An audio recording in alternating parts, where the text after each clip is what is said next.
రాష్ట్ర బీజేపీలో మళ్లీ రచ్చ మొదలైందా?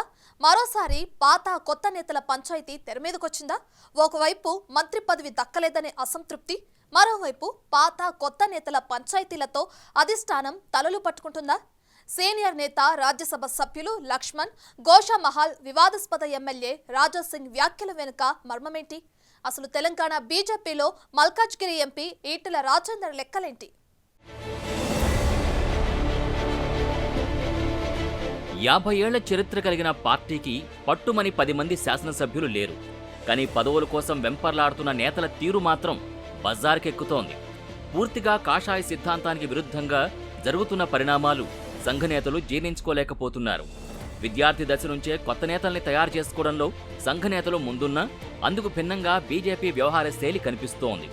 అంతేకాదు కొత్త తరాన్ని అందిపుచ్చుకోవడంలో బీజేపీ పూర్తిగా విఫలమవుతోందన్న టాక్ బలంగా వినిపిస్తోంది.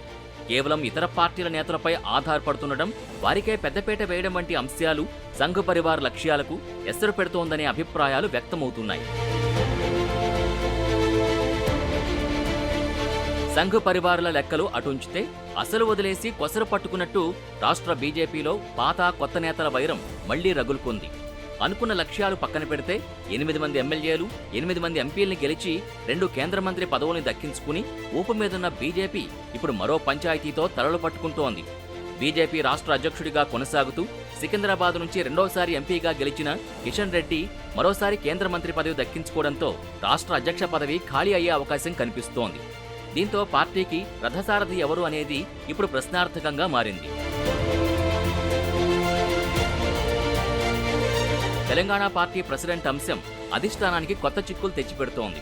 అధ్యక్ష పీఠం వరించేది కొత్త నేతనా పాత నేతనా అనేది ఇప్పుడు బీజేపీలో రచ్చరేపుతోంది.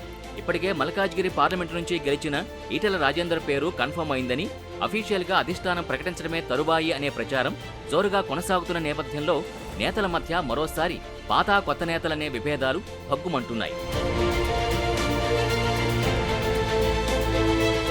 ఆ పార్టీ సీనియర్ నేత రాజ్యసభ సభ్యుడు లక్ష్మణ్ వ్యాఖ్యలే అందుకు నిదర్శనమనే చర్చ జరుగుతోంది. పార్లమెంట్ అభ్యర్థుల అభినందన సన్మాన సభలో లక్ష్మణ్ ఘాటుగానే స్పందించారు. స్థానిక సంస్థల ఎన్నికల్ని సమర్థంగా ఎదుర్కోవాలంటే పార్టీ వ్యవహారాల్ని కష్టకాలంలో పార్టీ కోసం నిలబడి త్యాగాలు చేసిన వారికే కట్టబెట్టి వారి రుణం తీర్చుకోవాలని ఆవేశంగా సూచించారు. అంతేకాదు గోషామహల్ ఎమ్మెల్యే రాజా సింగ్ సైతం లక్ష్మణ్ మాటలకు వంతపాడారు. అధ్యక్షుడి విషయంలో అధిష్టానం ఆలోచించి నిర్ణయం తీసుకోవాలని, సామర్థ్యం ఉన్న వారికే అధ్యక్ష పదవి అప్పచెప్పాలని రాజా సింగ్ చెప్పుకొచ్చారు. అంటే ఇండైరెక్ట్ గా ఈటెల రాజేందర్ అధ్యక్షతని వ్యతిరేకించడమేననే ప్రచారం జోరుగా సాగుతోంది. ఆ ఇద్దరు నేతలు అలా ఎందుకు మాట్లాడారనే చర్చ కూడా కమలంలో కొనసాగుతోంది. అంతేకాదు కొత్త నేతలకు అధ్యక్ష పదవే కాదు, సంస్థాగతంగా ఇంకే పదవి ఇచ్చేందుకు ఆర్ఎస్ఎస్ నేతలు సుముఖత చూపడం లేదనే చర్చ నడుస్తోంది. భారతీయ జనతా పార్టీ కేంద్ర అధిష్టానానికి నా ఒక విన్నపం, తెలంగాణకి కొత్త భారతీయ జనతా పార్టీ ప్రెసిడెంట్ వస్తున్నారని మేము వింటున్నాం. కానీ మేము కేంద్రంకి ఒక రిక్వెస్ట్ చేస్తున్నాం, భారతీయ జనతా పార్టీ అధికారులకి, భారతీయ జనతా పార్టీ సీనియర్ నాయకులతోని చర్చ చేసి ప్రెసిడెంట్ డిక్లేర్ చేస్తే చాలా బాగుంటుంది. ఇవాళ 8 ఎమ్మెల్యేస్ ఉన్నారు, 8 ఎంపీస్ ఉన్నారు, చాలామంది సీనియర్ నాయకులు ఉన్నారు. అందరితోని ఒక్కసారి చర్చ చేసిన తర్వాత ప్రెసిడెంట్ డిక్లేర్ చేస్తే చాలా బాగుంటుందని నేను వ్యక్తిగతంగా అనుకుంటున్నాను. నెక్స్ట్ వచ్చేది భారతీయ జనతా పార్టీ గవర్నమెంట్ మన తెలంగాణకి. కానీ తెలంగాణలో భారతీయ జనతా పార్టీ ప్రెసిడెంట్ ఎట్లాంటి ఉండాలి?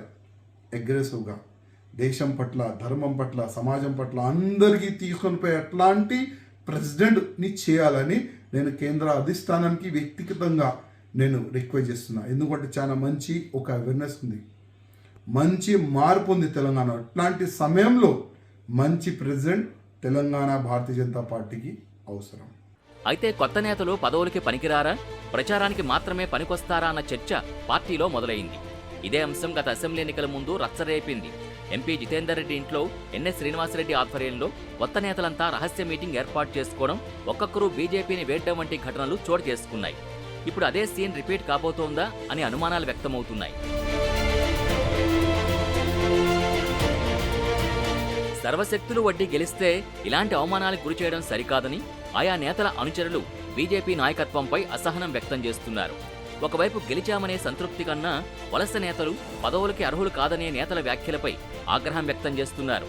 అభిప్రాయాలు చెప్పుకోవడం తప్పు కాదు, అది ఇన్సైడ్ ఉండాలి కానీ వాటిని బహిరంగంగా ప్రకటించటం సరికాదన్న అభిప్రాయం వ్యక్తమవుతోంది. ఆ క్రమంలో తాజాగా ఈటెల రాజేందర్ సైతం కొత్త పాత నేతలపై స్పందించారు. పార్టీ అధ్యక్ష పదవికి స్ట్రీట్ ఫైటర్ కావాలా, రియల్ ఫైటర్ కావాలా అంటూ సెటైర్లు వేశారాయన. రాజాసింగ్ వెర్షన్ని లైట్ తీసుకుంటూ తాను రేసులో ఉన్నానని చెప్పకనే చెప్పారు ఈటెల రాజేందర్. అరే సందర్భం వచ్చినప్పుడు కుంభస్థలం మీద కొట్టే దమ్మున్నాడు కావాలి, గుర్తుపెట్టుకో. కుంభస్థలం మీద కొట్టే దమ్మున్నాడు కావాలి. గట్టిగా చిన్నకి గల్లీలాగి గా స్టేట్మెంట్ పైకి వాడు ఫైటరా? ఫైటర్ నీ రాజ్యం, నీ అహంకారం, నీ చేతిలో అధికారం ఉన్నాడు, నువ్వు ఎంత రానోడు గొప్పోడు తప్ప వాడు ఫైటర్ తప్ప వీడు ఫైటర్ కాదు. అందుకని ఇట్లా రకరకాలు ఉంటాయి. మాలాంటి వాళ్ళం ఊరికే మాట్లాడాం, మేము మాలాంటి వాళ్ళు ఊరికే మాట్లాడాం. సందర్భం మాత్రం జయజమ్మతో కొట్లాడే సత్తా ఉన్న వాళ్ళం మేము. ఇవాళ ఈ ముఖ్యమంత్రి కూడా కొట్లాడేది మేము. ఇచ్చిన హామీలు అమలు చేయకపోతే నీ సంగతి బిడ్డ అని చెప్పి కొట్లాడేటువంటి బాధ్యత నాకే ఉన్నట్టుగా నేను భావిస్తున్నా. పార్టీ కోసం త్యాగాలు చేసిన వారికే పెద్దపీట వేయాలని, లేదంటే భవిష్యత్తు అంధకారమే అనే అభిప్రాయాలు బీజేపీలో పెరుగుతున్న నేపథ్యంలో కొత్త నేతల పరిస్థితి ఏంటన్నది చర్చనీయాంశంగా మారింది. ఇప్పటికే ఈటెల రాజేందర్ రాష్ట్ర పార్టీ అధ్యక్షుడనే ప్రచారం జోరుగా కొనసాగుతున్న నేపథ్యంలో ఈటెల పరిస్థితి ఏంటి? ఆయన కాకపోతే అధ్యక్ష పదవికి సరిపడే పాత నేతలు ఎవరున్నారు అన్న ప్రశ్నలు ఉత్పన్నమవుతున్నాయి. లక్ష్మణ్, రాజాసింగ్ల వ్యాఖ్యల వెనక మర్మం ఏంటన్నది ఆ పార్టీ వర్గాలకే అంతుపట్టడం లేదట.